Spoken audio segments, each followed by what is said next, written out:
Susie left. I'm just so messed up. I need somebody to help me because I'm so broken. Today, we are going to be breaking down the possible outcomes for the 4-hour Bachelor finale next week. Hey guys, and welcome back to another shared news. We've got all the details you need to know on the upcoming Bachelor finale, and we're gonna get into a couple other shows as well. But before we get into it, you guys know the drill. Be sure to subscribe to our channel and ring the bell so you never miss out on any future updates. As always, I'm your host, Zachary Reality, joined by Gianna Gravelse and Fiona Zaring. And Gianna, apparently the finale is going to be so crazy. According to Nick Vial, they are inviting Bachelor alumni to the After the Final Rose tapings to watch it all go down. So there's going to be 2 live tapings next week, Monday and Tuesday. Which Bachelor alumni would you like to see there? Oh my God. Well, honestly, you mentioned Nick. I would love to see Nick there just because out of all the Bachelor alum, I really respect Nick because of the position that he was in. You know, he had 3 failed attempts as Bachelor, Bachelorette, everything. He's gone through all the positions and he has gone 0 to 100. He's come such a long way with his podcast, with his love life, how he looked at love, the advice he gives, everything. So for him to be there, I feel like he'd be like a mediator slash therapist if they let the audience participate in a way. So I would just love for him to be there and just analyze everything that goes down and let us know who he thinks is right or wrong in the situations. Yeah, and it's always fun to see our favorite, alumni in the audience and kind of getting those little cameos. I'm sure, some of the podcast hosts will be there, like Becca, maybe Joe and Serena, maybe even Mari and Kenny or Mike Johnson. So it's going to be a really exciting event. I mean, 4 hours is a lot for a Bachelor finale. Usually it's just 3 hours on one night with a 2-hour finale and a 1 hour after the final rose special. But apparently the ending is going to be so crazy. Nobody, according to Clayton, knows how it's going to end. Fiona, how do you think this season is going to end, and what's your ideal scenario? You guys, I think this season is going to end in an absolute explosion of chaos, if I'm being honest with you. Like, I am honestly getting nervous to tune in because I feel like at this point, there is no way we get a true happy ending. People are pissed at Clayton, myself included. People honestly feel like he is going to be in the hot seat in the way that no Bachelor has really ever been before. I do not predict that it's going to end with an engagement. I know that much. I'm curious if maybe, he's been able to make it work with one of his connections after the fact. But I don't know. I don't think he's going to end up engaged at the end of this thing. Yeah, I mean, where we left off was Clayton breaking up with Susie as she gave him an ultimatum about sleeping with the other girls after the damage has already been done. Now Clayton is left with Gabby and Rachel to pick up the pieces. So, I mean, Gianna, do we think he's going to try and make things work with one of them, break up with both of them to prove his love to Susie? How do we think this is going to play out? I don't think that he's going to break up with Gabby or Rachel. I think that they're both going to walk away themselves, to be completely honest with you. I mean, these trailers, just from what we've seen, they both look absolutely devastated. I mean, now we know Rachel is the one that cries on the stairs. Gabby starts running away. There's so much happening. And I think that both of them are going to be so mad that they're both just like, F it. I don't want to be with this man. And then I feel like as a last resort, he's gonna try to go back to Susie just because he's like, well, I have nobody else. Like, might as well just go back to Susie type of thing. I could totally see that happening, which will make Bachelor Nation even angrier, I feel like. But I feel like that's how that's gonna go down because we've been predicting all week.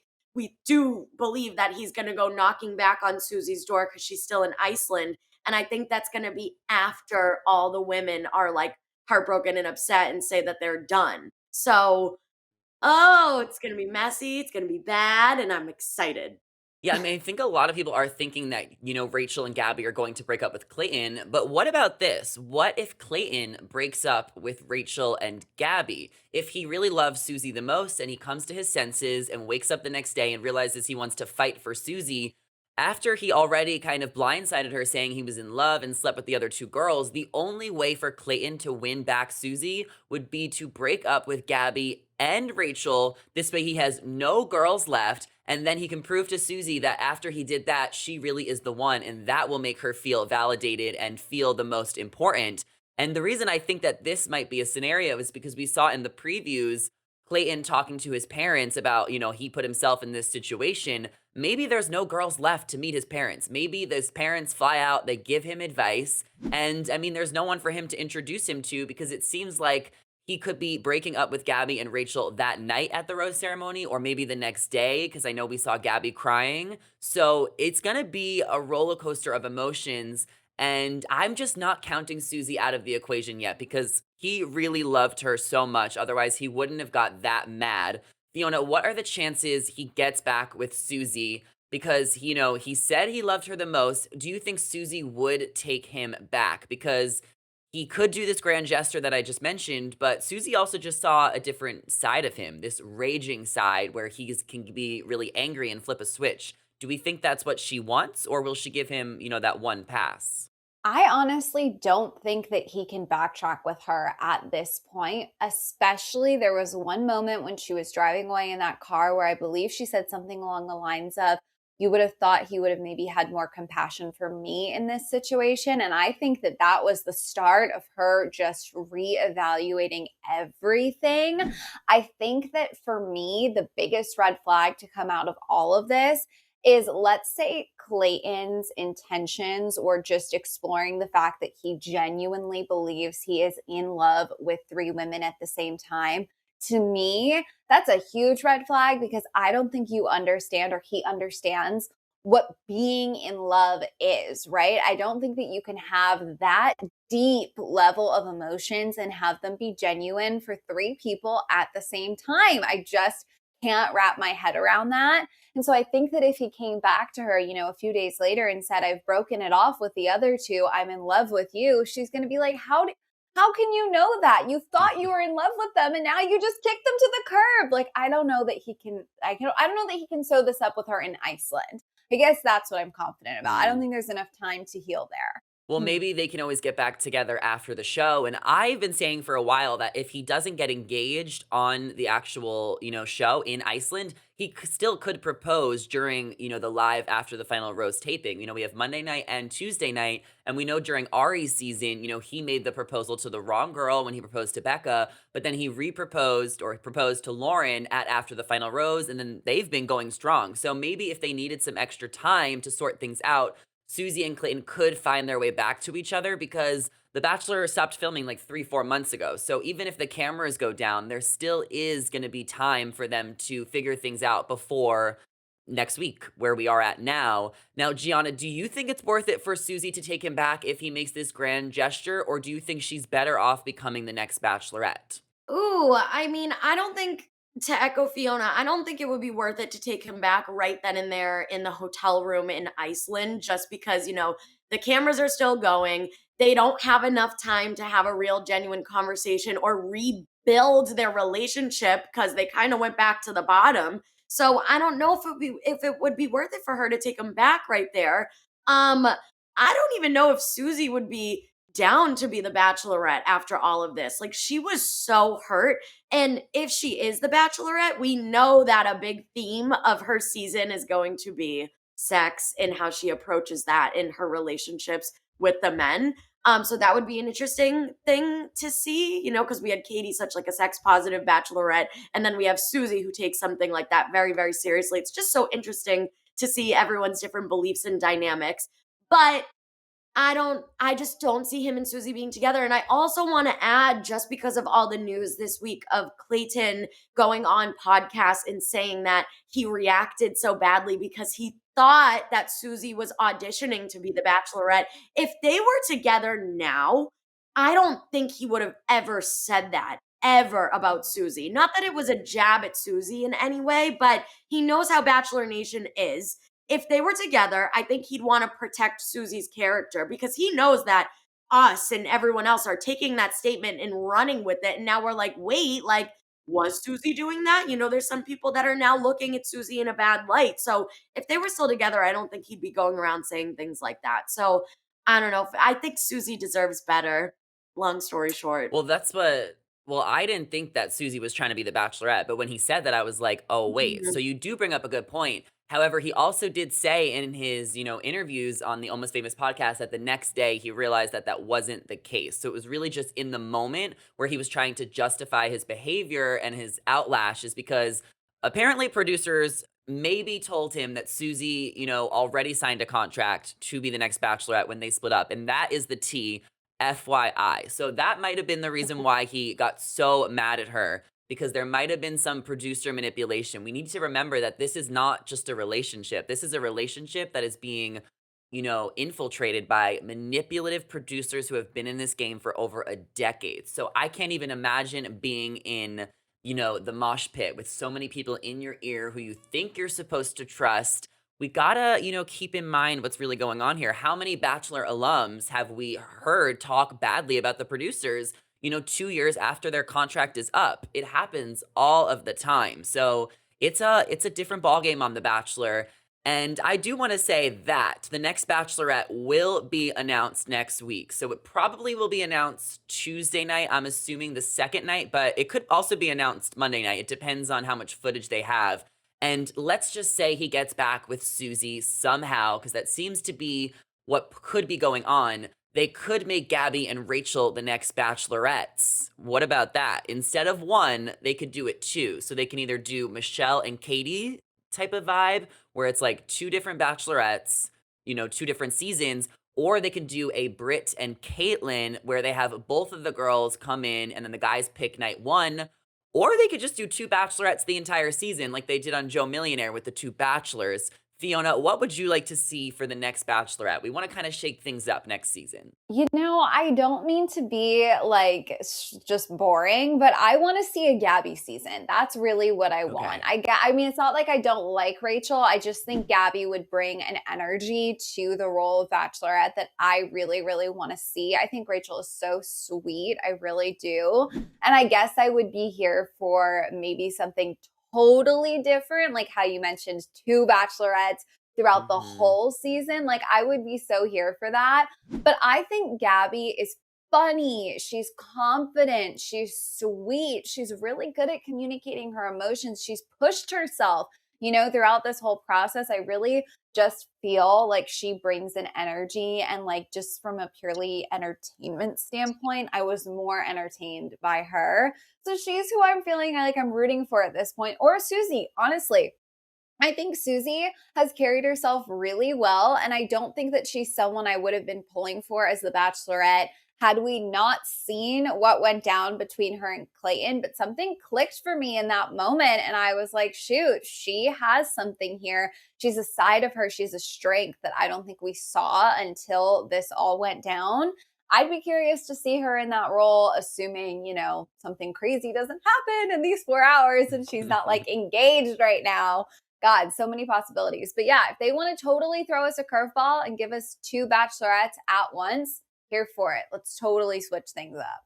It would be a different type of season. And I feel like Susie has the option. I feel like if she wanted to be the Bachelorette, she could do that because they clearly want her to be the next lead. I think that she is the most well-rounded out of the top like 4. But if Susie wants to be with Clayton and she loves him, and he tries to take her back, then it will go, most likely to Gabby or Rachel or both of them. Gianna, do you think that would be a fun season, having two Bachelorettes, or maybe having the guys, pick on night one? We don't want two Bachelorette seasons, right? Because that was a lot with Michelle and Katie. Yeah, that was a lot. I'm still recovering from like like this entire year, this Bachelor franchise, or over a year at this point. I would like to see two Bachelorettes. I feel like where the guys pick night one, because that way, it's kind of like we're getting 2 seasons at the same time, but in one, a 2-for-1 special. But my want and need is a Bachelorette season where all the producers are just not there, and they're not allowed to speak, and they're not allowed to say anything to the contestants or the lead or nothing. I just want one director and a couple camera guys, and that's it. Just candid, full raw emotions. Like, I think that would drive ratings more so than these producers planting seeds, because like it's 2022. They've been doing this stuff for years and we all know it's happening. It's more of an annoyance rather than entertainment at this point for us, you know? So, yeah, a season with no producers. You're all fired. Goodbye. That would be very different, and very epic. I think it would be a lot more raw. I mean, good luck, Gianna, with that idea, bringing it to the ABC if they're happening to listen to this. I don't know if that's possible, but it could give us more of a raw dating show. And, some people are starting to watch other dating shows instead of The Bachelor because they are sick of all the producer manipulation and the high standards. And a new show that really got people excited this season was Joe Millionaire. It was kind of similar to The Bachelor, where there was two guys, Steven and Kurt. One was rich, one was poor. So Steven was the richer one, a farmer from Missouri, while Kurt was just an average Joe with some long locks. They gave the girls promise rings at the end when they made their final decisions on last night's finale, which is a lot less serious than an engagement. And Steven, the richer one, chose Cara, and they are still together and happy today, a few months after the show was filmed, while Kurt, the average Joe, chose Amanda, and they didn't work out after the show.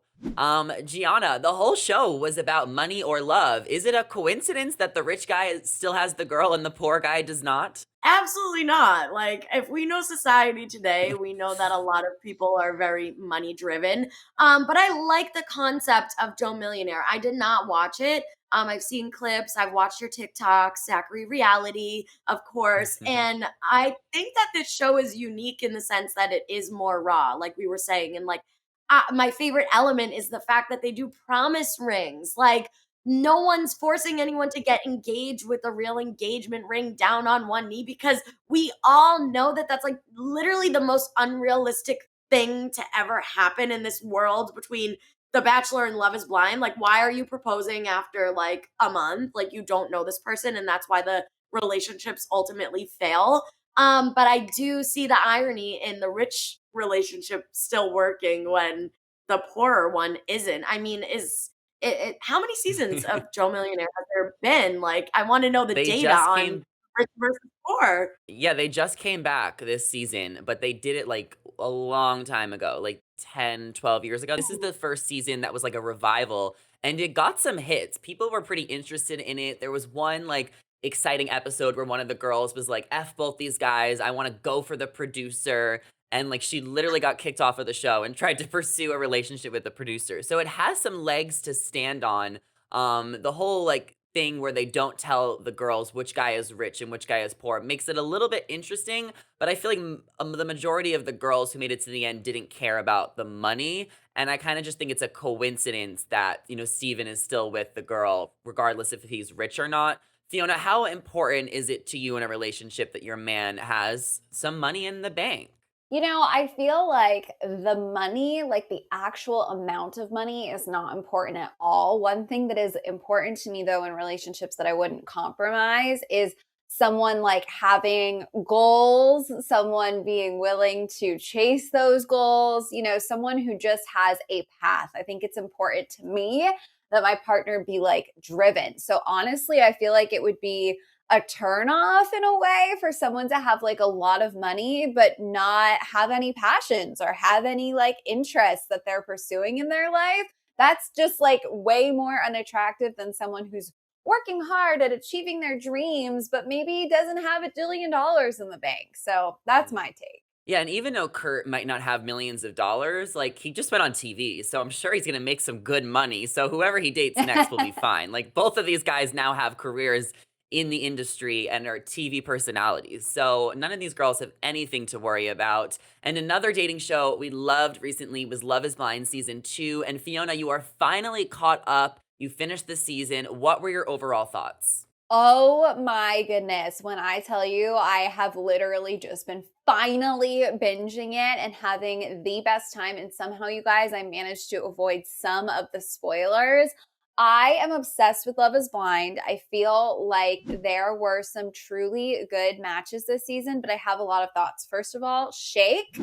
absolutely to my core. We will be enemies forever. I cannot stand him. I know that's not a hot take, but my God, watching his behavior play out was so disappointing, so heartbreaking.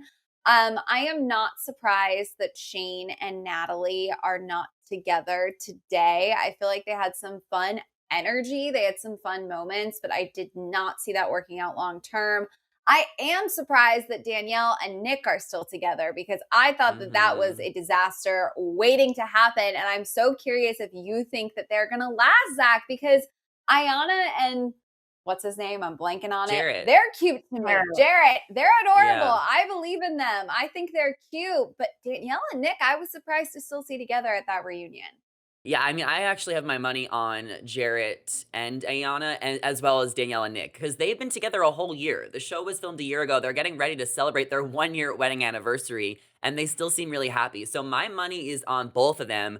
But what everyone is still talking about with Love is Blind is Kyle and Deepti, who have been spotted together. You know, it wasn't clear on the reunion whether or not they rekindled this relationship because Deepti is saying that they had this connection in the pods that wasn't shown. And apparently they're filming like an After the Altar, you know, type of special. So we'll get all of the answers we need. But Gianna, are you shipping Deepti and Kyle, or do we think that this is just for clout and to ride the Love is Blind wave? No, like I'm shipping them for some reason. I don't know why. And I wish more than anything we got to see more of their connection in the pods. Just because I want a little backstory about them and why they chose to be together right now. Cause it's evident, like they are together. Like the one video I saw on TikTok was them walking into a restaurant or something. And you know, he opened the door for her. She walked in first and he like put his hand on her back. Like it was just so wholesome and like genuine, those little moments, and they didn't even know they were being filmed. So like I don't think they would just do that for clout, you know what I'm saying? And if we know Deepti, we know that she's real and honest and she's going to choose herself and she's going to put men in their place. So it's like I think if she clearly has a good judge of character, so I'm going to trust her choosing to pursue a relationship with Kyle, and I'm going to fingers crossed because I'm really looking forward to that, and I hope that they show up to After the Altar together. And you know, if like you said, Zach, if the 1-year anniversary of everyone's marriage is coming up, that's usually when they film that episode because they make them have a little party. So hopefully that's coming soon. Because I already miss Love is Blind and I just need more. This drama is making me excited. Yeah, exciting things are coming to Netflix, exciting reality TV shows. We've discussed a few of our favorite dating shows, so I have one final question for you guys today. If you had to go on one of these shows for marriage, one for dating and fun, and one for fame, which one would it be? So which one would it be for each? So The Bachelor, Love is Blind, and Joe Millionaire.